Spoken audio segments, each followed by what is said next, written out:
Hey guys, what is up? NYKia31 here, bringing you a Madden 16 MUT video, bringing you up to date on the social rejects, and made a couple of changes on the squad. I wanted to get a combination of a few more Notre Damers and Jags, and just some guys who I like.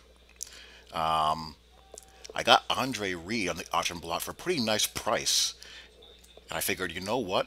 Andre Reed would make the quintessential run and shoot H or Y receiver. The dude played the K gun for crying out loud.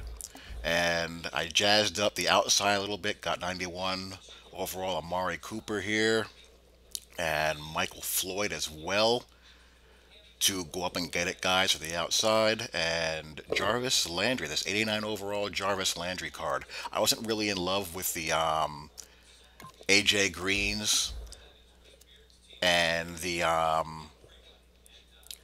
downtown Philly Brown card I had. I thought that Brown was a little bit too soft over the middle, and the AJ Green card wasn't very explosive. I had an 86 overall AJ Green, so I wanted an update from that spot. And this 88 overall Blake Bortles, it's holding its value pretty nicely. I really have no reason to update it. I'm perfectly happy with it. And on defense, I got Harrison Smith. The 84 overall Jadeveon Clowney is holding its value well.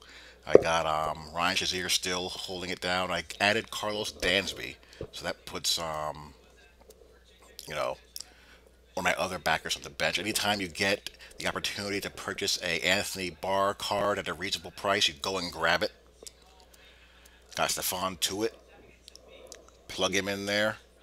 And outside corners, I got Sean Smith and Desmond Trufant, so I move Patrick Peterson and Jimmy Smith inside. Kicker and punters to remain the same.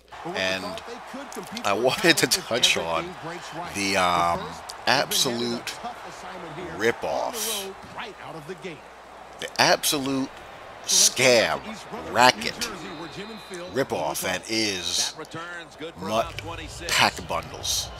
Every week or so, there's a new Mutt package that comes out, and you can only buy them you can only buy a set number of packs either through coins or through points, and the bundles you can only buy via points. And you really can't, well, not really, you can't use coins to purchase points. The only way you can get points is by spending money on them. So I said, you know what? I'll take one stab at it and see what this pack bundle stuff is all about, see what I can get. And I bought a pack bundle. I believe it was some legend bundle, something like that. And you got 10 packs.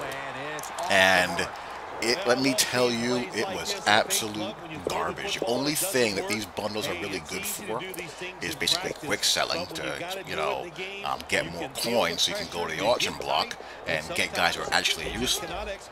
Or, when you do get one or two cards that are worthwhile, the chances of them being anything useful for you are really low, so you can end up quick selling those guys, and you just flip cards on the auction block. So that's basically what I did with it. I think out of 10 packs, I got 2 cards that I would actually keep. I got the 89 overall left guard from the Jags that you saw earlier, which was actually better than the guard I was starting. So, surprise, surprise, that was actually somewhat useful. And the other was a DeMonte Dawson legend card. And I didn't really want to, wasn't really as much of a gap between that card and the Nick Mangold Team of the Week card that I had. I believe that DeMonte Dawson was a 92 overall, and the Nick Mangold's like an 89, and their ratings are pretty similar. Again, this is MUT, this is a fantasy world. If I had a base Nick Mangold card there, for example, I'd take that and run. But, in MUT, you can get fantasy card versions of players that you like and go about your merry way. So I put him on the auction block, and I got a nice chunk of change for him. So when I got done with that, I just thought to myself, you know what? That was one of the dumbest things I ever spent my money on in my entire life. Just completely useless and a complete waste of time doing that. Just terrible. But I can see how someone can get hooked. I can see how someone can get stagged. So because you may get a couple of cards in a 10-pack bundle that you can either plug into your team or auction off and get more value by auctioning it off at a crazy price that someone will pay for, and using that to buy multiple players. And you do that, and when you combine that with the quick slam that you do that and you say, you know what, let me do this again. And you buy another bundle and you get another 2 or 3 cards out of that 10-card bundle. You do the same thing. The next thing you know, you spent $400 or $500 on maybe a half dozen players that are actually useful.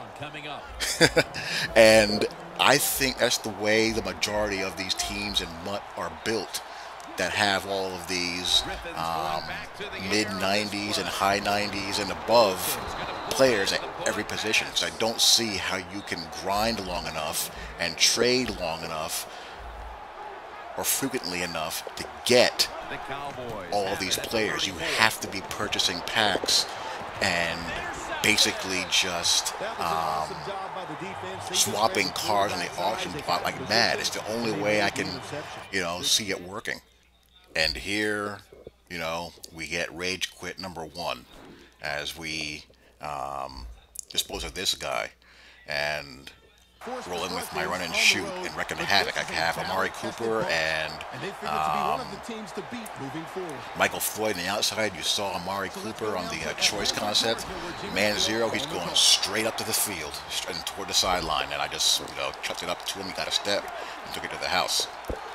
And I have, like I said before, Jarvis Landry and Andre Reed in the slot, and I will occasionally put in Julian Thomas when I want to get a tight end on the field. And defensively, I found a 3-4 playbook that doesn't make me want to vomit. I'm in the Baltimore Ravens playbook right here, and I like that it has a 4-3 stack set, and I like the bare front out of it and the odd and the even. I'll probably convert this team to a 4-3 at some point. Not probably, I definitely will. I'll convert this team to a 4-3 at some point when I get bored of running this. But, so far I've been enjoying it. And, it has not been making me completely want to vomit. And here, Joe Horn gets me. The one thing about the Sean Smith card, he's not very fast. So when you run into the Joe Horns of the world in MUT, the Finnerins and the Michael Irvins and the Torrey Holtz, and they break his press, he's not going to have the speed to catch up vertically. So I might have to look at upgrading the corner. And here he goes for it on 4th and goal. And he's throwing. I got it all congested, and he turns it over and down. So now it's my turn to have a little bit of fun. I like to run and shoot. Post to drag, just to kind of get a feel of how good his curve people are, because between the streak, post, drag, curl combo, got some good man-beating concepts there, and there's the choice concept as well, cover 0. And the thing about MUT, which makes the run and shoot so deadly in MUT, I'm sure I'm going to run into some stack secondaries pretty soon, but the receivers all have good awareness, so they're not going to make too many wrong decisions. And here just being hyper-aggressive, I guess he thought I was going to run inside zone. And I just run, middle slant. And here's the go route here. Andre Reed is my seam. Not my seam, he's my flat read here. And, bang that for as long as they, refuse to cover it. And really, so far, it really has not been fair. I've been pretty much carving these people up with 60 go, 60 slide, choice, and streak option, and some shallow crosses, and inside zone. That's really been it. I haven't really had to have gotten, or I haven't had to go too deep into the playbook much at all. So, back on offense, he's in vertical mode now, as you can see.